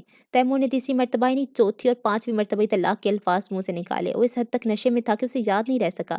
شریعت میں 3 سے بڑھ کر طلاقیں نہیں ہوا کرتی۔ تیمور کی بیوی کے چہرے پہ فتح مندانہ مسکان امڑی اور گہری ہو گئی۔ اس نے ملازمہ کو پکارنے سے پہلے تیمور کو سہارا دے کر بیڈ پہ لٹایا تھا۔ اس عورت کو اور اس کی بیٹی کو یہاں سے شام ہونے سے پہلے دھکے مار کر نکال دو۔ ملازمہ کی آنکھیں اس حکم پر حیرت سے پھٹی رہ گئیں۔ زینب کی لٹی پھٹی حالت کے باوجود وہ اس آرڈر پہ عمل کرنے سے گریزاں تھی، تو وجہ زینب کی حیثیت سے آگاہی تھی۔ سنا نہیں تم نے کمبخت عورت، اس کا اب حویلی سے کوئی تعلق نہیں ہے، تیمور خانے سے طلاق دے چکے ہیں۔ وہ گرجی تھی۔ ملازمہ کی آنکھیں اس نئی اطلاع پہ پہلے تعصب سے سکڑیں، پھر وہ سرد آب بھر کے زینب کو سہارا دے کر اٹھانے سے قبل بچی کو جھک کر باہوں میں بھرنے لگی، جو رو رو کر اتنی نڈھال ہو چکی تھی کہ اب اس کے حلق میں آواز بھی نہیں نکل رہی تھی۔ پٹھانوں کی حویلی میں ویسے ہی چہل پہل تھی، بس صرف زینب کے لیے شام غریباں اتر آئی تھی۔ گمسم آنکھیں، سونی سانسیں، ٹوٹتی جڑتی امیدیں۔ ڈرتی ہوں یوں کیسے گزرے گی عمر ہے کوئی رات نہیں۔ معاذ کا موڈ آف ہی رہا تھا جبھی وہ اگلے دن ہی اسے وہاں چھوڑ کر خود واپس چلا گیا تھا، پرنیا کے دل میں لاتعداد خدشات اور وہمات کو جگہ دے کر۔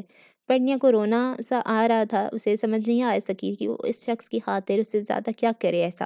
اپنی عادات و فطرت کے برخلاف اس نے معاذ کے لیے اپنے جذبات تک اشکار کر دیے تھے، مگر وہ بدگمانی کے دریا میں ڈوبتا ہی جاتا تھا۔ کتنے دن ہوئے تھے وہ لوٹ کر آیا ہی نہ تھا۔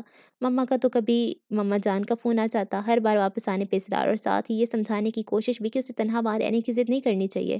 وہ سمجھ سکتی تھی کہ ایسا معاذ نے ہی وہاں شوشہ چھوڑا ہوگا۔ اب وہ کیا وضاحتیں پیش کرتی، اس کا یہ حل نکالا کہ اس نے سیل کو آف کر دیا۔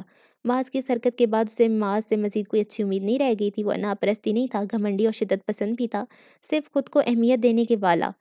پرنیا کے دل میں اس کے لیے جتنے بھی نرم جذبے تھے، وہ سارے اس رویے کی بدصورتی کی مار سے مرجھاتے چلے گئے۔ اس نے خود سے عہد باندھ لیا تھا کہ اگر معاذ اسے لینے بھی آئے گا تو وہ واپس نہیں جائے گی۔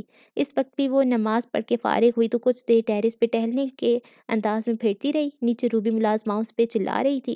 وہ خود کو تمام ملازماؤں کی ہیڈ سمجھتی تھی اور شاید پرنیا کی غیر موجودگی میں مالکن بھی۔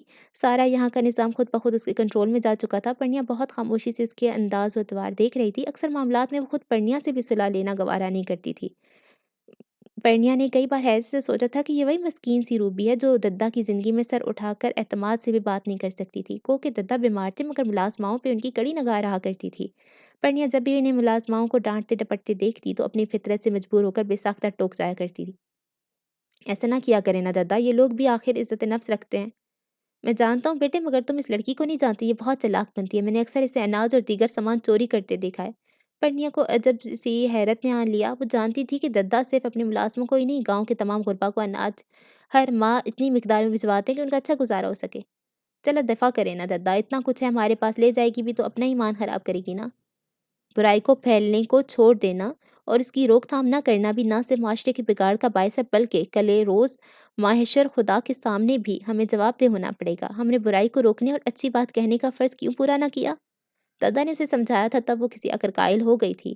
اب جس دن سے پرنیا یہاں تھی، بلکہ یوں کہنا چاہیے کہ معاذ اسے چھوڑ کر چلا گیا تھا، روبی کی ساری خوش اخلاقی بھی اڑن چھو ہو گئی تھی۔ وہ اسے اپنی مملکت میں گویا ناگوار اضافہ سمجھ رہی تھی، جس کا اظہار اس کے الفاظ سے نہیں انداز سے ہوتا تھا۔ ظاہر ہے الفاظ سے اظہار کی جرأت نہیں تھی اس میں۔ ٹیرس پہ دھوپ اتر آئی تھی، فضا میں بھی حبس کا اضافہ ہو گیا تھا۔ گرمی کا زور بدتریج بڑھتا جا رہا تھا، ہر آنے والا دن پہلے سے زیادہ تپش لے کر آتا تھا۔ درخت اور پودے ساکت تھے، حالانکہ صبح کا وقت تھا، اس کے باوجود عجیب سی ہبس تھی اور تپش کا احساس بھی۔ پرنیا نے پیشانی پہ چمکتی پسینے کی بوندوں کو دوپٹے کے پلو سے خشک کیا اور گردن موڑ کر نیچے تک نگاہ دوڑائی۔ کھیتوں کی طرف جانے والے پگڑ نڈی پہ لوگوں کا ہجوم تھا، یہ فصل کی کٹائی کا دور تھا۔ تازہ دم کسان ہاتھوں میں درانتی لیے کھیتوں میں جا رہے تھے۔ دائیں طرف نہر کا کنارہ تھا جہاں مچھرے مچھلیاں پکڑنے کو اپنا جال ڈال رہے تھے۔ پرنیا نے گہرا سانس بھرا اور اندر آ کے اے سی ہلکی رفتار میں آن کر لیا۔ ابھی لیٹی ہوئے کچھ دیر ہی ہوئی تھی جب روبی پھولے سانسوں کے ساتھ اندر آئی۔ بی بی جی، آپ کو پتہ ہے آج سورج کو گرہن لگا ہوا ہے، میں نے ابھی ٹی وی پہ خبر سنی ہے۔ اچھا ٹھیک ہے، یہ دروازہ بند کر جاؤ، مجھے ذرا آرام کرنا، بہت تھکان محسوس کر رہی ہوں، پرنیا نے کچھ بیزاری کے عالم میں کہا تھا۔ پر بی بی جی، آپ اس وقت آرام نہیں کر سکتی۔ اس کی بات نے پرنیا کو نہ صرف آنکھیں کھولنے بلکہ اسے گھورنے پہ مجبور کر دیا تھا۔ مطلب کیا ہے تمہاری بات کا؟ اب مجھے اپنی ذاتی کاموں کے لیے بھی تمہاری اجازت درکار ہوگی؟ اس کا غصہ اود کر آ گیا تھا۔ روبی بری طرح سے خائف نظر آتے ہوئے اپنا گال چاپلوسانہ انداز میں پیٹنے لگی۔ اللہ رحم کرے جی، میں ایسا کیوں کہنے لگی؟ مطلب یہ ہے بی بی جی کہ چاند یا سورج کو گرہن کے وقت حاملہ عورتیں بیٹھ یا لیٹ نہیں سکتیں، کوئی بھی کام نہیں کر سکتیں۔ انہیں اس دوران مسلسل ٹہلنا مطلب چہل قدمی کرنا پڑتی ہے۔ پرنیا کے چہرے پہ الجھن اور تذبذب کی کیفیت ابھر آئی۔ تم کیا کہنا چاہتی ہو روبی؟ مجھے سمجھ نہیں آ سکی۔ بی بی جی آپ دوجی سے ہو، اللہ خیر کرے، تو آپ جب تک گرہن چاند کو گرہن ہے کوئی کام کریں نہ کہیں، ایک ہی جگہ ٹک کر نہ لیٹے نہ بیٹھیں، بچے کو نقصان ہوتا ہے جی۔ یہ ساتھ والے حاجی بشیر ہے نا، ان کی بہو کو چاند گرہن کا پتہ ہی چل سکا، بیچاری بیٹھی تکیہ گاڑتی رہی، جب بچہ پیدا ہوا ہاتھ لنجا تھا ایسے۔ روبی نے ہاتھ ٹیڑھا کر کے دکھایا جیسے فریم پکڑتے ہوئے موڑا جاتا ہے۔ ارنیا کے چہرے پہ غیر یقینی سی گھبراہٹ امڑتی دیکھ کر روبی نے ایسی ہی مزید کئی مثالیں چن چن کر بڑی وضاحت و بلاغت کے ساتھ بیان کیں کہ جن بچوں کے ماں باپ چاند سورج میں بھی کسی کام میں مشغول تھے، ان کی عمر بھر کا روگ لگ گیا۔ جس کی ماں پڑی سوتی رہی، اس بچے کی بینائی نہیں تھی۔ جس بچے کا باپ بڑھئی تھا، اس نے اس اوقات میں لکڑی کاٹی اور بچے کا بازو ٹوٹ گیا، وغیرہ وغیرہ۔ پرنیا تو اتنی ہراساں ہو گئی کہ فی الفور بستر چھوڑ کر نیچے آ گئی۔ روبی کی بات کرنے کا انداز ایسا خوفناک تھا کہ اس نے اپنی عقل بھی سلب ہو کر رہ گئی۔ 4 گھنٹے کا سورج گرہن تھا اور ان 4 گھنٹوں کے دوران ایک لمحے کو بھی روبی نے اسے بیٹھنے، سانس لینے کی بھی اجازت نہیں دی تھی۔ مسلسل ٹہلنے کے باعث پرنیا کی ٹانگیں شل ہو گئیں اور پیروں میں ورم اتر آیا۔ ماں بننا اتنا آسان تھوڑی ہے بی بی جی، اہمیں تو جنت نہیں ہے پاؤں کے تلے۔ وہ خود ریلیکس انداز میں صوفے پہ بیٹھی پرنیا کے لیے لائی گئی اسٹرابری کی پلیٹ ٹھونکتے ٹھونکتے خالی کر چکی تھی۔ اب مجھ سے بالکل نہیں چلا جا رہا روبی، میں گر نہ جاؤں۔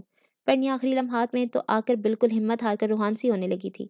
2 بجنے میں 10 منٹ تو رہتے ہیں بی بی جی، 4 گھنٹے کی محنت ضائع کریں گی؟ اپنے بچے کا سوچے ذرا، آپ اور معاذ صاحب اتنے حسین ہو دونوں، خدا نہ خواستہ۔ اس کی بات ادھوری رہ گئی۔ دروازہ کھول کر معاذ اپنے دھیان میں اندر آیا تھا۔ روبی گھبرا کر تیزی سے صوفے سے اٹھی اور معاذ کو جھٹ سلام کیا۔ تم کھڑی کیوں ہو؟ کیا ہوا، خیریت؟ معاذ کی نگاہ پرنیا کے چہرے پہ تھی جو سرخ ہو کر چکا تھا، نڈھال ہوتا وجود اور شدت ضبط سے چھلکتی آنکھیں۔ سورج کو گرہن لگا ہوا ہے صاحب، پچھلے 4 گھنٹوں سے بی بی صاحبہ کو میں نے ہی بتایا ہے۔ اس کے آگے وہی تفصیلات تھی جو وہ پہلے پرنیا کی گوش گزار کر چکی تھی۔ معاذ نے اشتعال انگیز انداز میں پرنیا کو اس طرح سنبھالا کہ اپنے بازو میں اٹھا کر ہی بیڈ پہ لایا تھا۔ تم پاگل تھی پرنیا، کیا حالت بنا لی اپنی، اندازہ ہے؟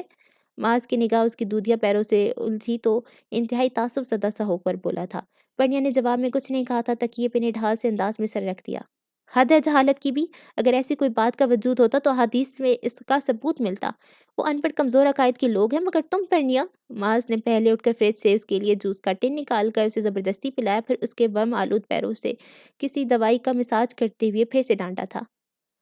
آپ پہ کوئی احسان نہیں کیا میں نے، شکوہ تھا نا آپ کو کہ میں آپ کے بچے کی جان کی دشمن ہوں؟ پرنیا نے اپنے پیر کھینچ کر اس کی پہنچ سے دور کرتے ہوئے کسی قدر خفگی سے جواب دیا تھا۔ معاذ تو جیسے سر پیٹنے والا ہو گیا۔ بہت خوب، یہ تو آپ نے اتنا اچھا ثبوت پیش کیا کہ کیا ہی کہنے ہیں۔ اللہ پہ بھروسہ اور یقین رکھنے کی بجائے ان جاہل لوگوں کی عقائد پہ آنکھیں بند کر کے یقین کرتے ہوئے اپنا ناس مار کے رکھ دیا۔ معاذ کو واقعی غصہ آ گیا تھا جب بھی بھڑک کر کہتا چلا گیا۔ آپ کو میری فکر میں ہلکان ہونے کی ضرورت نہیں ہے، سنا آپ نے؟ دل ہی دل میں معاذ کی بات پہ اتفاق کرتے ہوئے اس نے خدا سے معافی بھی مانگی تھی، مگر معاذ کے سامنے اپنی اکڑ برقرار رکھی۔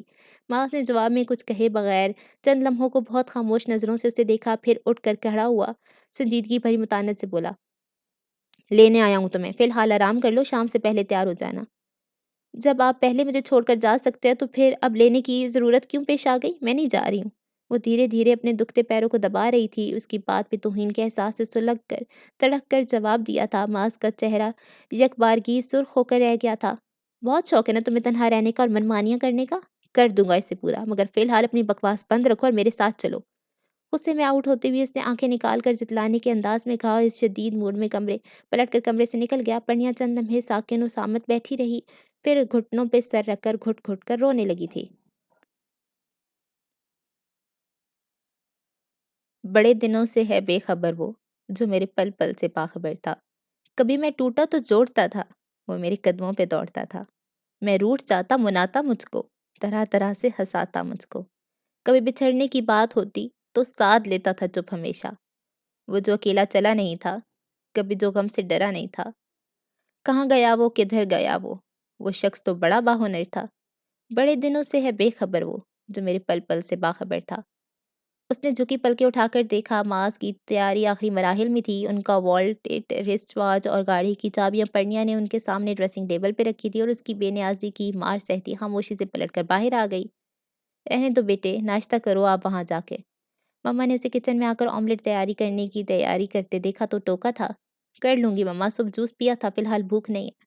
اس نے محض ان کی تسلی کرائی تھی۔ 15 منٹ بعد وہ جالے اور بھابھی کے ہمراہ ناشتے کے لوازمات لیے ڈائننگ ہال میں آئی تو ماس مکمل تیاری کے ساتھ وہیں موجود تھا اور زیاد سے نوک جھونک چل رہی تھی۔ جی اس کی شادی تب تک نہیں ہونی چاہیے نا جب تک تم آبادی میں اضافے کی خوشخبری نہیں سنا دیتے۔ معاذ نے اپنی چھیڑ چھاڑ میں جہاں کو بھی زبردستی گھسیٹا، جہاں اخبار میں گم تھا، مگر اس فضول بات پہ اسے اگنور کر کے رہ گیا، جبکہ اندر آتی جالے کو بھابھی نے زور سے کوہنی ماری تھی۔ ہاں بھائی، تم لوگ کب خبر سنا رہے ہو ہمیں ایسی خبر؟ بھابھی نے بھی حصہ لیا تھا جہاں محض مسکرایا، جبکہ جالے اتنے لوگوں کے بیچ اس موضوع کے آغاز سے ہی بلش کر گئی تھی۔ اس براہ راست سوال پہ اس کے چہرے پہ خفت و خجالت کی سرخی چھا گئی۔ یہ فاؤل ہے لالے، بس آپ میری سفارش پپا سے کر رہے ہیں۔ زیاد نے اپنی طرف سے پھر سے توجہ مبذول کرائی۔ نوریا مان گئی۔ اس کا مسئلہ نہیں ہے۔ زیاد نے کروفر بھرے انداز میں کندھے جھٹکے تو معاذ نے اسے گورا تھا۔ بھول گئے سب کچھ، یاد کرو جب۔ مجھے یاد ہے لالے، بس ایک احسان اور کر دے پلیز۔ اس کے لیے تمہیں مجھ سے زیادہ جے کی منت کرنی چاہیے، پپا کے لاڈلے یہ ہیں۔ وہ کندھے اچکا کر کہہ رہا تھا۔ زیاد آسماندانہ نظروں سے جہاں کو دیکھنے لگا۔ پرنیا نے معاذ کے آگے ناشتے کے لوازمات چنے تھے، پھر سلائس پہ مکھن لگانے لگی۔ سلائس اس کے ہاتھ میں تھا جب معاذ کے سیل پہ کسی کا ٹیکسٹ آیا تھا، جسے دیکھتے ہی عطلت میں ناشتہ ادھورا چھوڑ کر اٹھا۔ ناز معاذ، ناشتہ تم مکمل کرو بیٹے، مما نے ٹوکا تھا مگر اس نے نفی میں سر کو ہلایا۔ ایمرجنسی ہے مام، اور جے میں آج تمہاری گاڑی لے جا رہا ہوں، چابی دو، میری گاڑی کا ٹائر پنکچر ہے، تم یہ کام کرا لینا۔ جہاں نے گہرا سانس بھرا اور کوٹ کی جیب سے چابی نکال کے اسے تھما دی۔ بھابھی یہ ایمرجنسی کس قسم کی تھی، کچھ اندازہ بھی ہے آپ کو؟ دھیان رکھا کریں ان پہ۔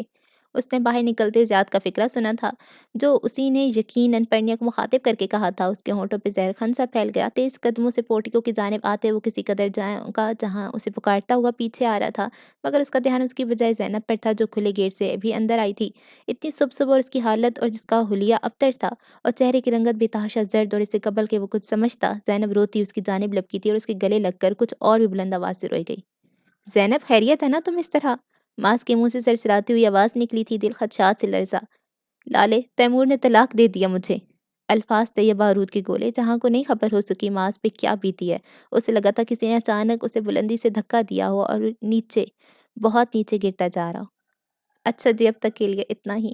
دعاؤں میں یاد رکھیں۔ اللہ حافظ۔